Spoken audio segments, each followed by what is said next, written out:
Friends, মোৰ চেনেলৰ এটা নতুন ভিডিঅ'লৈ আপোনালোক সকলোকে স্বাগতম জনাইছোঁ। আশা কৰিছোঁ আপোনালোক সকলোৱে ভালে আছে। আমিও বৰ্তমান ভালে আছোঁ।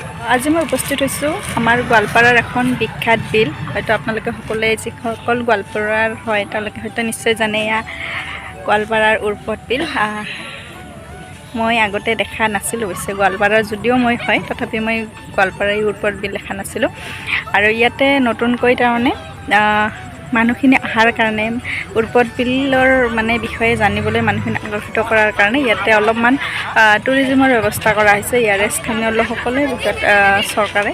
গতিকে আৰু ইয়াতে 50 টকাকৈ দি এইফালে নাও দেখিবলৈ দূৰত এটা আৰু আছে ভিউ পইণ্ট, তালৈকে যাব পাৰি বিলৰ মাজত।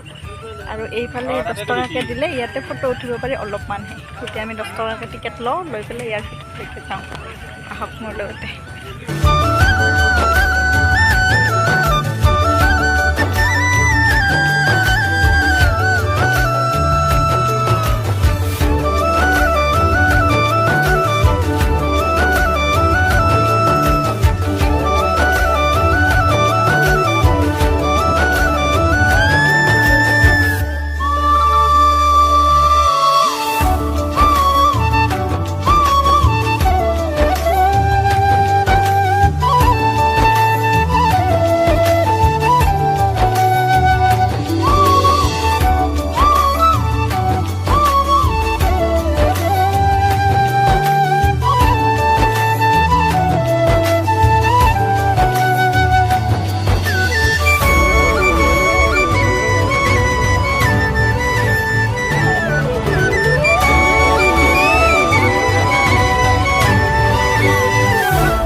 আমি ফাৰ্ষ্ট ভিউ পইণ্টৰ ফালে আহিছোঁ আৰু ইয়াতে উঠি ফটো ছেশ্যন চলি আছে। ইয়াতে পাৰ হেড 10 টকাকৈ লয় অকল ফটোৰ কাৰণে। আৰু এইটো ৰাস্তাৰ পৰা বেছি আহিব নালাগে, অলপ দূৰ আহিলে সেইফালে ৰাস্তাটো, সেইটো এনেইখিনি আহিলে ইয়াতে পোৱা যায়।